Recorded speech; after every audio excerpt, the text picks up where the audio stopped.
హల్లెలూయా. దేవునికి స్తోత్రం. ఈరోజు దేవుని వాక్యం ఆదికాండం 26వ అధ్యాయం. విన్నవారిని వారి కుటుంబాన్ని దేవుడు దీవించును గాక. ఆమేన్. అబ్రహాము దినములలో వచ్చిన మొదటి కరువు గాక మరి ఒక కరువు ఆ దేశములో వచ్చెను. అప్పుడు ఇస్సాకు గేరారులోనున్న ఫిలిష్తీయుల రాజైన అబీమెలెకు నొద్దకు వెళ్ళెను. అక్కడ యెహోవా అతనికి ప్రత్యక్షమై, నీవు ఐగుప్తులోనికి వెళ్ళక నేను నీతో చెప్పు దేశమందు నివసించుము. ఆ దేశమందు పరవాసివై యుండుము. నేను నీకు తోడై ఉండి నిన్ను ఆశీర్వదించెదను. ఏలయనగా నీకును నీ సంతానమునకును ఈ దేశములన్నీయు ఇచ్చి నీ తండ్రి అయిన అబ్రహాముతో చేసిన ప్రమాణము నెరవేర్చి ఆకాశ నక్షత్రముల వలె నీ సంతానమును విస్తరింపజేసి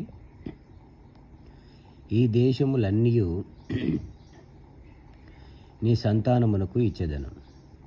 నీ సంతానము వలన సమస్త భూలోకంలోని సమస్త జనులు ఆశీర్వదించబడుదురు.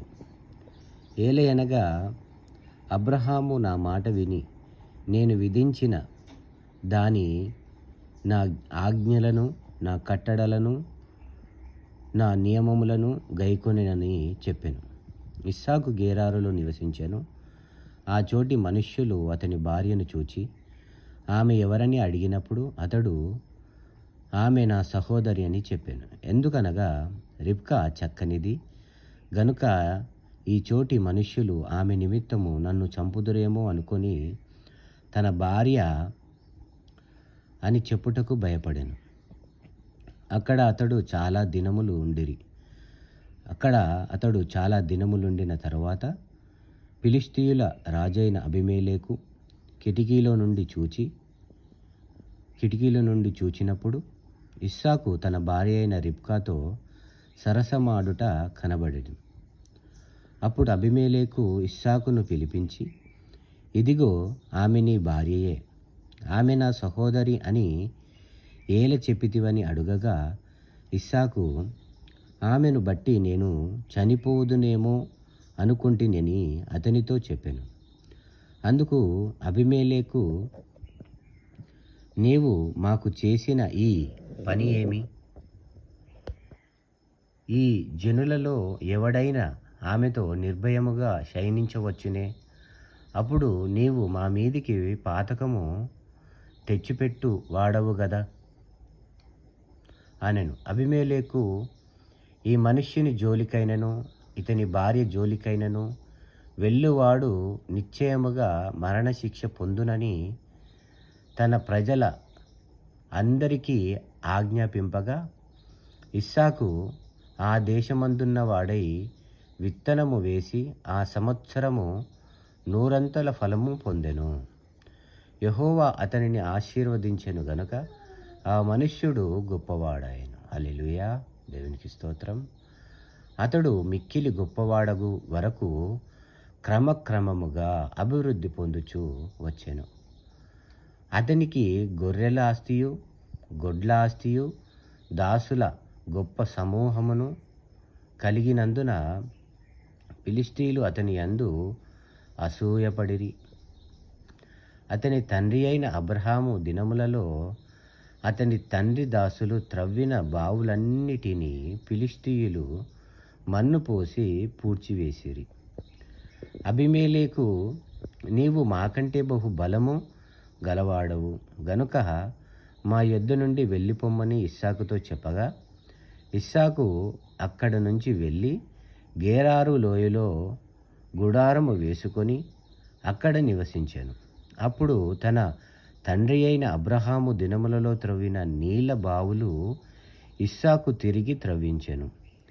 ఏలయనగా అబ్రహాము మృతి పొందిన తరువాత ఫిలిష్తీయులు వాటిని పూడ్చివేసిరి. అతడు తన తండ్రి వాటికి పెట్టిన పేర్ల చొప్పున తిరిగి వాటికి పేర్లు పెట్టెను. మరియు ఇస్సాకు దాసులు ఆ లోయలో త్రవ్వగా జలులు గల నీళ్ల బావి దొరికెను. అప్పుడు గేరారు కాపరులు ఇస్సాకు కాపరులతో జగడమాడి, ఆ నీరు మాదే అని చెప్పిరి గనుక వారు తనతో కలహసించినందున అతడు ఆ బావికి ఏషేకు అను పేరు పెట్టెను. వారు మరి ఒక బావి త్రవ్వినప్పుడు దాని కొరకును జగడమాడిరి గనుక దానికి షిత్నా అను పేరు పెట్టెను. అతడు అక్కడ నుండి వెళ్ళి మరి ఒక బావి త్రవ్వించెను. దాని విషయమై వారు జగడమాడలేదు గనుక అతడు, ఇప్పుడు యెహోవా మనకు ఎడము కలుగజేసియున్నాడు గనుక ఈ దేశమందు అభివృద్ధి పొందుదుమనుకొని దానికి రహెబోతు అను పేరు పెట్టెను. అక్కడ నుండి అతడు బెహెర్షేబాకును వెళ్ళెను. ఆ రాత్రియే యెహోవా అతనికి ప్రత్యక్షమై, నేను నీ తండ్రి అయిన అబ్రహాము దేవుడను, నేను నీకు తోడైయున్నాను గనుక భయపడకుము. నా దాసుడైన అబ్రహామును బట్టి నిన్ను ఆశీర్వదించి నీ సంతానమును విస్తరింపజేసుదని చెప్పెను. అక్కడ అతడొక బలిపీఠము కట్టించి యెహోవా నామమున ప్రార్థన చేసి అక్కడ తన గుడారము వేసెను. అప్పుడు ఇస్సాకు దాసులు అక్కడ బావి త్రవ్విరి. అంతటా అబీమెలెకును అతని స్నేహితుడైన అహుజాతును అతని సేనాధిపతి అయిన ఫికోలును గేరారు నుండి అతని యొద్దకు వచ్చిరి.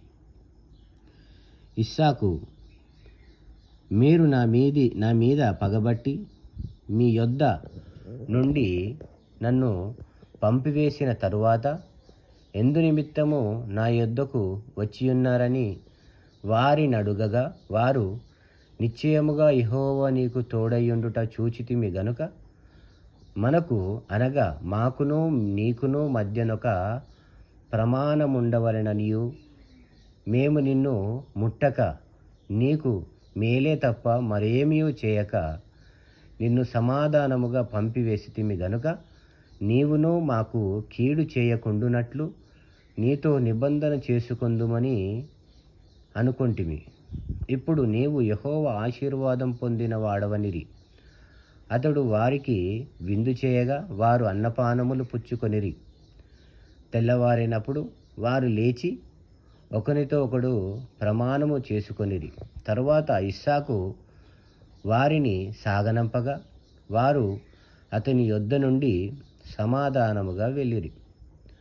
ఆ దినమందే ఇస్సాకు దాసులు వచ్చి తాము త్రవ్విన బావిని గూర్చి అతనికి తెలియజేసి మాకు నీళ్లు కనబడినవని చెప్పిరి గనుక దానికి షేబా అను పేరు పెట్టెను. షేబా అనగా ప్రమాణము. షేబా అను పేరు పెట్టిరి.